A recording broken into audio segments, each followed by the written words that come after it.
Edina, Minnesota is known for ice hockey and the world's first indoor shopping mall. The part I'm familiar with is dominated by office parks. The buildings are gray, single-story, flat-roofed, and boring. No one walks anywhere, and it seems like everyone rushes in to go to work and then they rush right back out to go home. Doesn't feel like a community at all. That's why I was pleased to discover the Wooden Hill Brewery.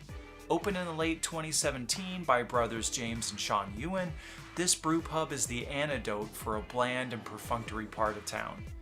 James and Sean decided to make their brewery a welcome place for everyone, regardless if they're beer lovers or not, and it shows. This menu is great, and their drink list is varied. There's plenty of options for younger patrons or people like me who don't drink beer at all. There's a lot to love about Edina's first brewery, so join us as we explore America by Sidecar. So I'm here with James from Wooden Hill Brewery. He is the brewmaster, he's also the co-founder, he's also a motorcyclist. His first bike was an FJR 1300, and if you're a real rider, you know that that's a big first bike to get into. But my man handled it just great, just like he's doing the brewery. So thanks for joining us today, James. Oh, thank you for being here. So this is where the beer gets processed. Yep. And then what are some of the other steps and components in making beer? Sure, I can take you through the whole process here, Yeah, kind of a quick overview. The brew house is a 2-vessel system. We've got our mash lauter tun, and this has a false bottom in it, which helps to separate the grain from the liquid wort, and wort is a fancy name for liquid with sugar in it that's unfermented. So I'll use that to create our fermentable sugars, and from there move that wort over into the kettle, leaving the grain behind, and that spent grain gets composted. We actually have a local farmer who takes it and composts it. Once we're in the boil kettle over here, we're going to boil, usually for 60 to 90 minutes, and that's sterilizing everything. It's getting some volatile flavors out of there. It's condensing that amount of sugar in the solution, so we get a higher starting gravity, the amount of sugar in solution. And that's where I'd be adding hops to get bitterness or flavor or aroma, depending on when they're added. I might be adding something like cinnamon or coffee, depending on the style of beer. From there, come out of my, my boil kettle and go through what's called a heat exchanger. That's tucked away back here right now. So I've got my hot wort coming through one end, and it's coming out of this other end, and I can control the temperature it comes out at because I'm pumping in cold water on the other end, and we've got all these plates, and so it goes wort between one plate, and the next set of plates is water, and every other. So I've got cold water going in, and that water comes out hot, exchanges its heat with the wort, which comes out cool, and we actually save that hot water in a big tank in the corner there, the hot liquor tank. And so brewers call water liquor. And so that can be used for the next batch. From there, I'm sending that wort, that cooled down wort, it's about 70 degrees. I'll send it into one of my 3 fermenters. These are the conical shaped vessels. And the conical shape allows a better collection of the yeast and the trub and all the stuff that falls out after fermentation's done. You're able to pull that off the bottom. So fermentation takes about 4 days for the yeast to chew up all that sugar, create alcohol and CO2. So when you see bubbling out of a tank in a brewery, that's just CO2 created by the yeast. From there, I can measure the amount of sugar left in the substance, and when it's the same number 2 days in a row, you know that the yeast has done its job.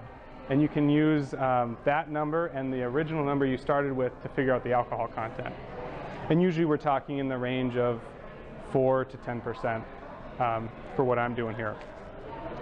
From there, use this racking arm to find the level where the yeast is at and go right above that to pull the beer out and put it in the bright tank.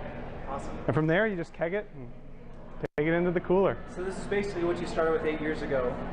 Yeah, but a little bit bigger. A little bit. In regards to your schedule, you said you've got 4 flagships and you've got 8 that are kind of in rotation. What are the ones that you have now? We have a milkshake IPA that has strawberries and bananas in it, and that's real fun to make. We've got a cranberry raspberry sour. Okay. And I actually just finished up making another batch of that today. And that's quite a process. It takes a couple days to get a beer to sour in the kettle, boil it off, then ferment it with brewer's yeast and add fruit. We have a double or imperial pilsner. And that's a pretty uncommon beer to see. There are examples of it. That was a real fun one to make. I basically doubled our pilsner recipe, so the same double amount of grain, same amount of water, and then you get your higher gravity. So that one's at about 8.4%. We've got a coffee cake brown ale on, and that has a couple interesting treatments. So it's basically a brown ale, but I've added vanilla, cocoa nibs, some cold brewed coffee that's infused in the bright tank with the beer. In addition to that, you also make other drinks other than beer. Yeah, we do. We have a line called Steeped, and that's basically sparkling iced tea is how we like to describe it. We've got a chai tea, and we brew it right here in the kettle and actually use the bright tanks to cool and carbonate it. Now, what's a bright tank? Does that mean that it's smarter than the rest of them? Did it go to school? Well, it's actually spelled B-R-I-T-E. We've got 3 of them at the brewery here. This one has actually got beer in it right now. You can see the level. So I'll be kegging that in a couple days. Basically, a bright tank is just a large flat bottom tank that the fermented beer can travel into. It can be cooled down. We have basically a double-walled, all the tanks are double-walled, but specifically here we can keep it real cold, get it down to almost freezing temperatures, which allows the beer to clear out. If you want to condition cold to get all of the yeast and sediment to drop out and make bright beer. Okay. Is that where bright tank comes from? Yeah, bright beer. There you go. Yeah, I'm learning. there you go. How do you expose people to your beers? They can drink it here. Can they take it with them? How does that work? Yeah, we definitely, people can drink here. That's one of the reasons that we opened a tap room. We want to share the joy of beer with everybody. So we've got pints and half pours, and you can get a flight of 4. We also have crowlers, and in the state of Minnesota, a crowler is a 25.4 ounce can. And we sell those right on the premises to take home. And we also have them in a fair amount of liquor stores in the area. So James, thank you so much for talking with us. I really appreciate it. Yeah. We love coming here. We love hearing about all the passion that goes into making these beers. I love hearing about the iteration that you do and all the experimentation. That's great. I hope that you have some more Brotherly Challenge beers coming up, because that also sounds really cool. We just really appreciate your time. Thank you very much. Thank you for coming. Appreciate it. Cheers. So I'm here with Sean from the Wooden Hill Brewery. Thank you so much for joining us today. You are co-founder of the brewery. You are motorcyclist. You are brother to James, the brewmaster. Thank you so much for joining us today. I really appreciate your time. Yeah, absolutely. It's a pleasure for us to have fellow motorcyclers in the tap room and get to share our joy of craft beer and food with more people. You and James started this together. What was the origin? How did you decide to do this? Why did you pick Edina? Like, how did it get started? Well, it really started about 7 years ago when I got my brother a homebrewing kit for his 21st birthday. Was it one of those like brown plastic barrel guys, or was it a little bit? It was like the glass carboy. It was like, I think, of a 5-gallon kit that came with some of the equipment, and then it was a beer kit. I think it was a cream ale, and the basic recipe you start off with. It was meant to be a fun gift. My dad had done a little home brewing occasionally back in the day and enjoyed it, so thought he's into the sciences as well, so I thought it would be a fun thing for him to try. And he started making beers over that first year and enjoying it and really getting into the research of the beers and understanding the styles and starting to write his own recipes.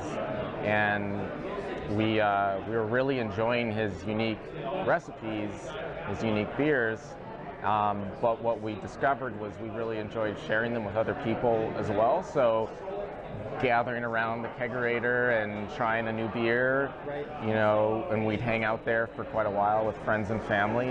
The discussion might start with the beer, that's what brought us all together, but then it spreads to other topics and it becomes more about a social gathering, a community gathering. We really wanted to share that with more people, and so we decided to partner up come full circle in our journey and start an actual brewery with a tap room to become a community gathering place and share our joy of craft beer.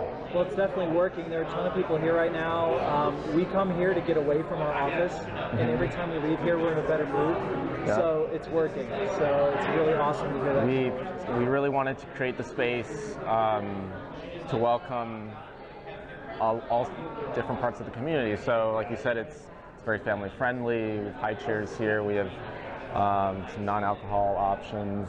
Even for, like you said, business meetings or getting away from the office but maybe doing a little work, we tried to make it very business friendly. We put in electrical outlets with USB chargers at most of the tables, and we have free Wi-Fi, of course, and a lot of big tables, meeting spaces. So we love seeing people use it for that purpose.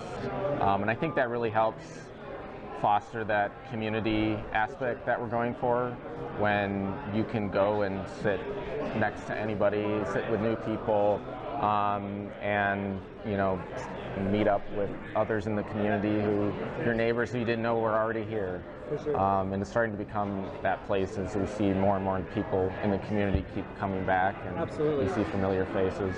Its location really proves that out, because it's sort of in the middle of this office pseudo-industrial area.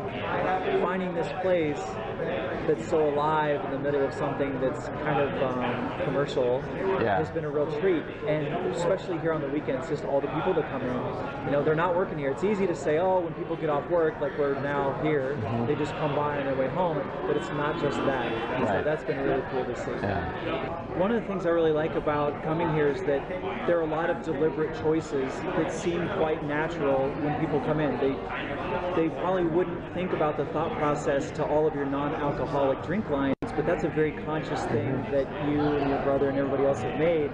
But it also shows through other things, and one of the things I really like is the sustainability aspect to it. So what are some of the things that you've done in that regard that most people wouldn't notice, but you made a conscious decision to do as like an eco-conscious business?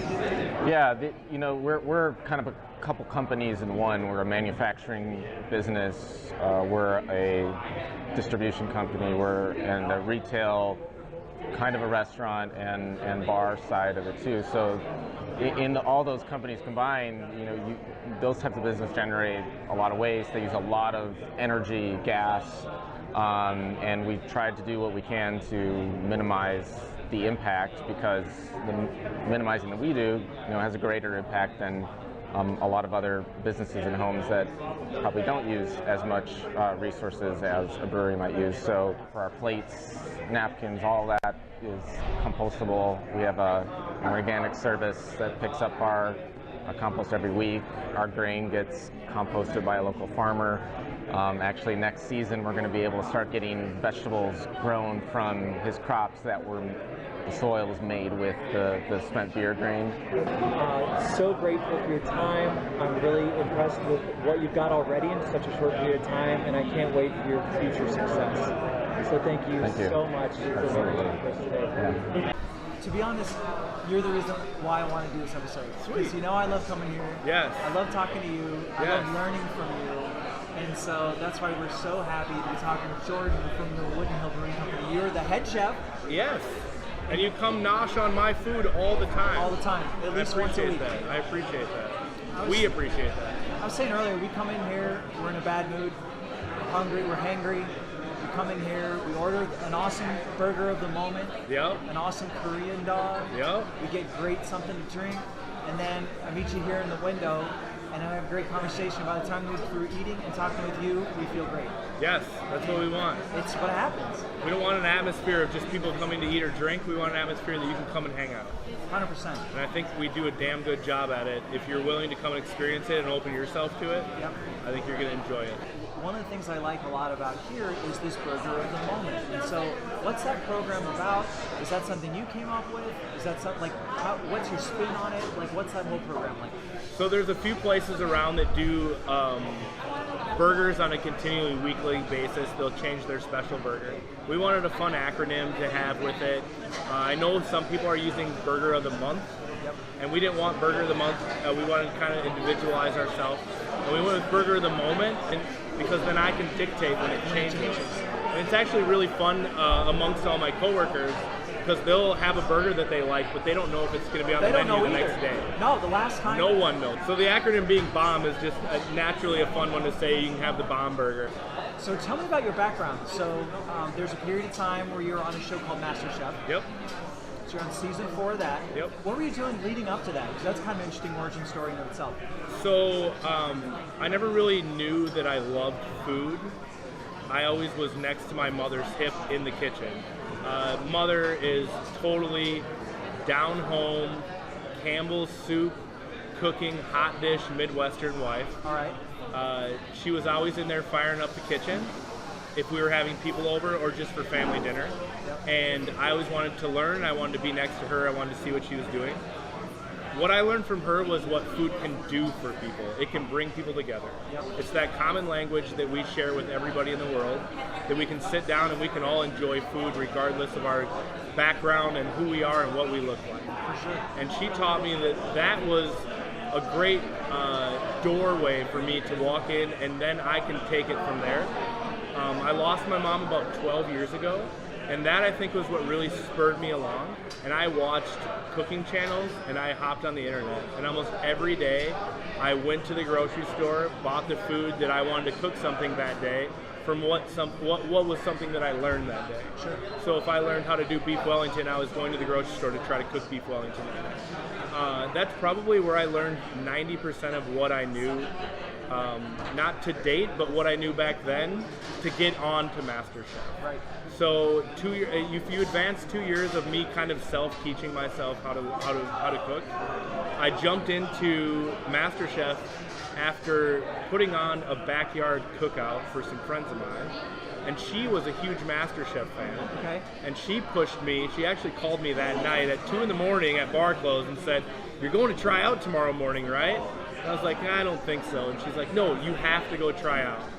I went and bought all the stuff I needed at 2 in the morning. I prepped till 4 in the morning, and I showed up at the tryouts at Le Cordon Bleu in Mendota Heights at 6:30 when they opened up. I shamoozed everybody with my personality.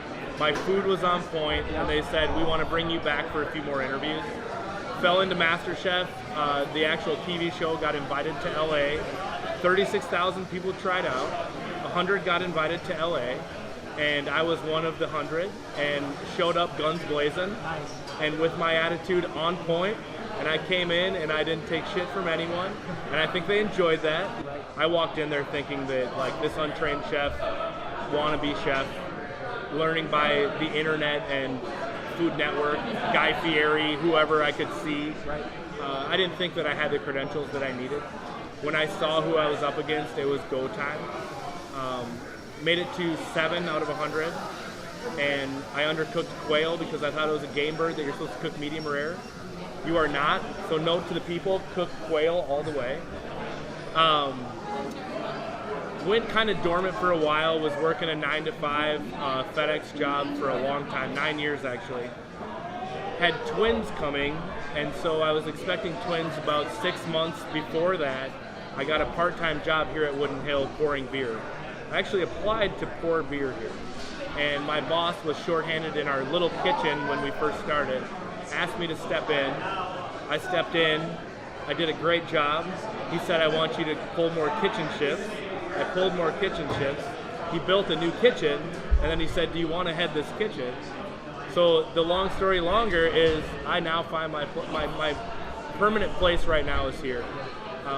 I can't think of a better ending to such a long journey, and always this journey of back and forth. And I thought that was my dream job, and then it happened in my backyard that a brewery wanted me to cook in the kitchen for them. I had a lot of fun talking with James, Sean, and Jordan at the Wooden Hill Brewery. It makes me happy to see a family-owned business trying to forge a community, especially in the confines of a big office park. We hope you enjoyed exploring Edina, Minnesota with us, and we hope you continue to follow along as we explore America by Sidecar.